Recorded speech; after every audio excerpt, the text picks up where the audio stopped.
रूपं विभुं व्यापकं ब्रह्मवेदस्वरूपं निजं निर्गुणं निर्विकल्पं निरीहं चिदाकाशमाकाशवासं गजेयं निराकार ओंकार मूलं तुरीयं विराजाय गोचितमिदं गिरीशं गरालं महाकाल कालं कृपालं गुणागार संसार सारं नतोऽहं तुषाराब्धि संकाश गौरं गभीरं मनोभूतकोटिप्रभाश्री शरीरं पूरणमौलि कल्लोले निर्धारो गङ्गालसद्भाल भारेन्दुकण्ठे भूतं चरतकुण्डलं दोषोनेत्रं विशालं प्रसन्नानलमनीलं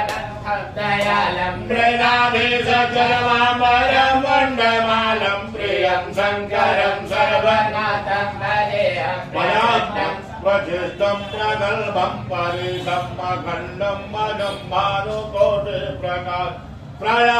प्रयासोलनिर्मूलनं शूलपाणिं भजेऽहं भवानीपतिं भावगम्यं कलातीर्थकल्याणकल्पान्तकारी सदा सज्जनानन्ददाता पुरारी चिदानन्द सन्दोहमोहापहारी प्रसीद प्रसीद प्रभो मन्मथारी यावत्पुमानाथ पादारविन्दं भजन्ति लोके परिवानराणां न तावत् सुखं शान्ति संभावना सम्प्रसीद प्रभो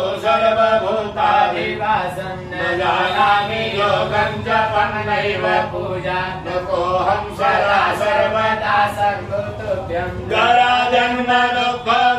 दुःखगताकव्यमानं प्रभो पाहि आपं नमामि च शम्भो नमामि च शम्भो नमामि च शम्भो प्रभो पाहि आपं नमामि च शम्भो।